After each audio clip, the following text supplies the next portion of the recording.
What it do, cuckolds? It's your boy, the hater. And in wrestling today, of course, meaning, in contemporary times, there are a lot of people that get signed up, right? They get gobbled up from the indies, from all over the world, right? And obviously, the frequency with which people are being gobbled up is too high, right? The supply of wrestlers is too high for the demand. Obviously, that's always been the case. But at this point, the supply of hired wrestlers is way, way, way too high for the demand as well. What do I mean by this? Well, very simple, right? How many stars do you think are going to be needed in the next 10, 15 years? We're now at a crux. We're now at yet another standstill, right? It's a transitory period in many ways. All the people that are booked as stars are in their late 30s or at least mid 30s. You know what I mean? Like Seth Rollins, Roman Reigns, Cucky, Randy. Some of them are even older than their 30s, right? So we need some of the younger guys that are going to come up and be presented as the newer stars. Now, when this happened after the Attitude Era, when everybody that was worthwhile started leaving left and right, we started the Ruthless Aggression Era, right? This really started when Brock Lesnar left. Even though the Brock Lesnar situation is considered part of the Ruthless Aggression Era, it really wasn't, right? It really, really wasn't, because it all kind of happened, I would say, after him, right? Like after WrestleMania, what was it, 20, when Lesnar left, right? I think it was 20. I could be wrong, but you know what I'm talking about. When Lesnar left, when he had his match with Goldberg, like Goldberg left, Lesnar left, Stone Cold left, The Rock left, like Mankind finally retired, you know what I mean? Like a bunch of people left, so now we needed new people. That's when we got like the whole JBL era and Eddie Guerrero and, Kurt Angle, and Triple H were like the two guys that were still there from the Attitude Era that were now like in their primes, especially Kurt Angle, and they pretty much carried this company. And then like they had to bring back Shawn Michaels, who had another Hall of Fame career, in order to carry this product, right? The same thing needs to happen very, very soon, right? Like the people like Seth Rollins are already out of the door. Gunther and Drew McIntyre are already in their mid-30s, and they're already not interesting, right? Damon Priest is like in his 40s. Finn Balor's in his 40s, right? Where are the new guys, right? Where are the new guys? So we need new guys. And WWE's answer for this is let's hire every jobber that we can find, right? And now it's gotten to the point where some of the jobbers that are being hired are people that I actually like, but they're like, people like Motor City Machine Guns who are in their 40s, right? And what can they bring to the table, right? Let's say they get massively over. Let's say the Motor City Machine Guns get over like they never had before, which is never going to happen because they have no incentive to reinvent themselves at 42, right? They're going to just ride this out as much as they can. Just like Daniel Bryan is riding out his past gimmicks in AEW as much as he can, right? They have no incentive to do this again. But someone who's young and new and in their 20s has an incentive to do this. But these people are either being rushed out or they're being jobbed out, right? So you got people that just aren't, or the majority of them honestly just aren't good enough. You know what I mean? Like there's no scenario in which like the main event of WrestleMania is ever going to involve Trick Williams with his jumping knee finisher. That's never going to happen. I mean, yeah, maybe if Trick Williams, he has a lot of tools, maybe if he improves significantly in every facet, like mic work, charisma, and in-ring work, then yeah, he'd have a shot. But chances are that's not going to happen, right? But he's not even the problem. The problem is all these newer wrestlers that they keep signing that really are never gonna move the needle, right? Joe Hendry is a great example. Joe Hendry, in my opinion, is a brilliant guy. He is very intelligent because he understood that he has a lot of the tools that should make him into a star, right? He's a good-looking guy, he's charismatic, right? And he's decent in the ring, but he understood that this is no longer the time when those attributes are valued. The attribute that's valued now is getting people to sing along with your theme song. I'm not even exaggerating. It's not a coincidence that his entire shtick is like, you can sing along to my theme song. Like, he's smart. He understood that the fans are fucking stupid. So it's like, okay, how do I get over? Well, let's see. Basically, everyone that got over in the last 5 years has had a theme song that you can either chant to or sing along to. So he's like, oh, I know what I'm going to do. I'm going to make a theme song that's specifically about that, right? And within that, I'm going to imbue some catchphrases, and this is going to help me, like, stand out, right? And it has, Like you have someone like Moose, for example. Moose, in my opinion, is like crazy underrated, right? But Moose is just, he's going for that like old school, like, look at me, I'm a fucking beast. Moose is great in the ring. Like, I really like Moose. You know, he has a great presence. He's decent on the mic. Like, Moose is just interesting to me, right? But like, he doesn't have the theme song you can chant to or sing along to, so the fans aren't going to react as much. So now the fans have also been like tricked into thinking that people like, I don't know, Rhea Ripley and like, Bailey are good, right? Like, Bailey is like one of the worst wrestlers of all time. You know, she's like on the same level as Sasha Banks. Like, they're complete garbage. They should have never been hired, you know, let alone being pushed the way they have been. But despite this, WWE continues to do the same thing, right? I noticed that there's like some stirrings, right? Some rumors about some broad named Delta who is going to debut at the Halloween pay-per-view, or Halloween Havoc, I guess, whatever, right? She's going to debut then because at the last NXT pay-per-view, there was a vignette of Delta walking in this like post-apocalyptic world, which is stupid because our world is not like that yet, right? And there's a sign that says like 1027, right? Which was really, really dumb, by the way. Like, why would this be the way it is? But anyways, I digress, right? So Delta's coming. You know, good for her. I'm glad she got a job. So I'm like, all right, people are talking about her like she's like the next fucking John Cena, right? So I look her up and I'm like, oh, for a second I was like, oh, this is just Valhalla. Remember Valhalla with the Viking Raiders, with the War Raiders? You could just take Valhalla, cut her hair a little bit different. She has the same haircut basically. Dye her hair red and be like, all right, this is now called Delta. And nobody would notice, motherfucks. Nobody would care and nobody would notice. It's the same thing as Valhalla. And everyone's like, oh, Delta's going to be like a great opponent for Rhea Ripley because she's also like Australian. Like, I don't give a fuck. You know what I'm saying? I'll never forget it. There was like some interview, some like promo she cut. She's boring. She cut a promo. She's like, I'm leaving like whatever, like Melbourne Championship Wrestling, like some indie fed in Melbourne. Like, really nobody cares about it, right? She's like, I'm leaving this, but I'll see you guys soon. And then one of the comments was literally, just one of the comments on YouTube was, this is my brutality. Like, oh, like how cringe do you have to be? Like, we get it, you know the lyrics to the Rhea Ripley theme song, and you're saying in a way that you think is clever that it'd be good for her to wrestle Rhea Ripley. Just fucking say it would be good if we saw her wrestle Rhea Ripley. But instead, Smarky McSmarkson over there has to be like, this is my brutality. Well, this is my boredom, motherfucks. Who wants to see that shit?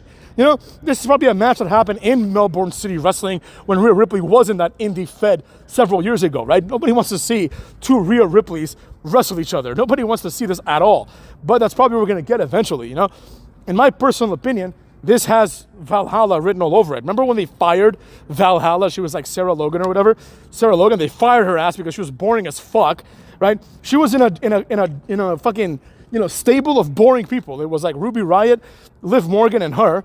And like basically Liv Morgan, you know, obviously stuck around. The other two were fired. And then they rehire like Sarah Logan. And people are like, wow, it's so good that Sarah Logan's getting a second chance. Second chance to do what? She's boring, motherfucks. She's just like these other people that have gotten second chances, like Keith Lee. And fucking, well, I don't think Keith Lee ever got released, but he got a second chance in AEW, or Karrion Kross, or all these other people that either got released or got buried, and then they get a second chance, like, and everyone's like, wow, like, maybe this time they'll get over, right? The idea here is this. In my opinion, Triple H is just horrible at his job. It's as simple as that. And in my opinion, once again, I think the real explanation for this is rather simple. I think the real explanation for this, ultimately and essentially, is that Triple H is making a critical error of, I don't even know how he found this broad in Melbourne City Wrestling. He probably watches their like $5.99 online program, whatever, right? And he like thought this girl was good. But that's not the right way to do this, right? Clearly that hasn't worked. Clearly, getting people like Kevin Owens and Sami Zayn from the Indies hasn't worked because these guys don't draw a dime. The better thing to do would be to go and look elsewhere and try to find massive stars, understand? To find massive stars in the making. That's the one thing that's missing, is any potential megastars. Now, some people, like the guy that made a video about me, the booty guy, right? Like, in trying to, you know, overcome my argument that Obafemi is a jobber, he was like, well, Stone Cold had a bad gimmick. And that's where the ignorance of the world really, really stands, right? Like, they think that, oh, because Stone Cold had a bad gimmick, just because someone sucks today, they could still be the next Stone Cold. there is a 0% chance that Obafemi is going to be the next Stone Cold. There is a 0% chance. Like, I would literally bet my life and the life of everyone of my followers, who I value dearly, right, that there is a 0 chance that Obafemi is going to be the next Stone Cold, right? Someone else said, they're like, Trick Williams is going to be the next Randy Orton. They're both the same. They're the same size. They're both good looking. And I'm like, wait a second. First of all, that's just ridiculous. The argument that somehow Trick Williams is in the same category of good lookingness as Randy Orton is just a bold-faced lie. Like, it's a complete bullshit. Like, I've been to the same places watching NXT and watching Raw, and when Randy Orton comes out, literally, the females of the space are like, everyone quiet, and they all just stare at Randy Orton. When Trick Williams comes out, nobody gives a flying fuck. You know what I'm saying? Number one. Number two, Trick is like in his 30s. When Randy Orton was in his 30s, he was like a multiple-time world champion. He had already beaten Undertaker in like a SummerSlam feud. You know what I mean? Obafemi, fucking Trick Williams is feuding with Pete Dunne. He can't even beat Pete Dunne. So this idea that like we have these potential future stars is a complete joke. We don't, and that's the biggest problem in wrestling. So if I were Triple H, I would go and I would look into people in other parts of the world, right? Not geographically, but in other industries, right? I wouldn't just go and look at like, oh, well, this person did well in Melbourne City Wrestling. Maybe if they do the same thing for me, you know, they can wrestle here too. No. The Rock didn't have much wrestling training, right? And he didn't need to because wrestling's fake, and The Rock was never this great in-ring guy, right? I would argue that The Rock's best matches were the ones with Cena, because he didn't have these great matches. He had a few good ones, you know. He had one with like Brock Lesnar, you know. He had a few good ones, but generally speaking, The Rock wasn't there for the matches. The Rock was there for the emotions, motherfucks, right? So instead of looking to the next Trick Williams or the next Delta from Melbourne Jobber Wrestling, go try to find the next Rock. You're not gonna find him in Melbourne Championship Wrestling, motherfucker. You're not gonna do that. The people you're gonna find there are gonna be a bunch of like Tyler Breeze. You're gonna find people like Tyler Breeze, like Xavier Woods, like Fandango, like these nerds who like video games, and they're like, I want to be a wrestler too. No, motherfucker, you don't need it. You don't want a guy that wants to be a wrestler. And I, unfortunately, this is gonna sound bad, but it's true. You don't want a guy that wants to be a wrestler, right? You want a guy that wants to be a megastar. You want a guy who wants to use wrestling as a stepping stone into something better. And you want to hope that this guy sticks around for 5-6 years like The Rock did, right? Or even more time like John Cena did, and Batista and people like that, before they moved on to better things, right? That's the format that has worked in the past. The current format is, oh, shit, I can't really sign this excellent guy because he's a megastar. I can't sign the next Rock because just like The Rock, he will leave us for Hollywood. So instead, I'm going to sign Trick Williams and Kevin Owens and hope that these guys become the next Rock. But deep down inside, you know they won't. That's why you've signed them. You've signed them because they're safe, right? It's safe. Trick Williams wanted to be like an NFL player. He couldn't cut it, right? Obafemi wanted to be like an Olympian at the shot put. He couldn't cut it, right? A lot of people that are in wrestling wanted to be something else. They couldn't cut it. Randy Orton wanted to be in the military. He couldn't cut it, right? So he settled for wrestling, right? And you don't want these guys. You want the guys that want something greater.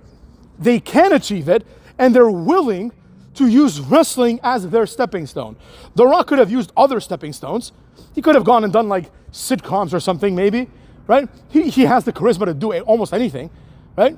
And when he realized that, he's like, I'm gonna go do wrestling, right? That's gonna be my stepping stone. And everybody that was smart knew this was his stepping stone. But that's fine. His stepping stone has left a larger footprint than Trick Williams, Kevin Owens, Sami Zayn, the entire Samoan dynasty, including Roman Reigns, combined, right? Because he's a megastar and he can be there for 4 years and have a bigger impact than Kevin Owens will have in his entire career. You see what I'm saying? That's the idea. Don't hire Delta, you dumb fucks. Nobody wants to see Delta. Rhea Ripley and Delta are never gonna like get casual people to watch, right? Let's be real, you know? And there was some other jabron in the comments when I said like, if The Rock came back today, in like 2-3 weeks, you would get like 5, if you knew that The Rock was there for a year, right? Like not that he was gonna come and leave, right? If you knew that The Rock and Stone Cold and Hulk Hogan and even Cena, if you know these guys in their prime were gonna be on TV every week, it would get back to 5 million. people would watch. People would start calling each other and being like, holy shit, man, I know that I've been telling you to watch wrestling for so long and you refuse to because you don't like to see fucking Sami Zayn and, Grayson Waller, but now The Rock and Stone Cold are here. Everyone would turn the TV channel, right? Everyone would go and watch. That's what would happen. But nobody cares if Rhea Ripley and Sami Zayn are on TV. Nobody cares if Axiom and Trick Williams are on TV. Nobody cares if Pete Dunne and Obafemi are on TV. Nobody cares about any of these guys. So find people that can make average people care. There are people out there, right? It's still, they're few now, but there's still actors and entertainers out there that operate with the mainstream, right? A great example would be someone like Channing Tatum, right? Channing Tatum is a draw, right? Logan Paul, even, who's a wrestler now, is a draw. Jake Paul is a draw. Obviously, a great example would be Conor McGregor. Conor McGregor is a massive draw. You know what I mean? These are the people that you want. Conor McGregor also used the UFC as a stepping stone. Like, you think you're done hearing about Conor McGregor? When he retires ultimately from the UFC and from combat, he's still going to be a presence, right? Because he's over. He's over with the mainstream world, with the mainstream audience.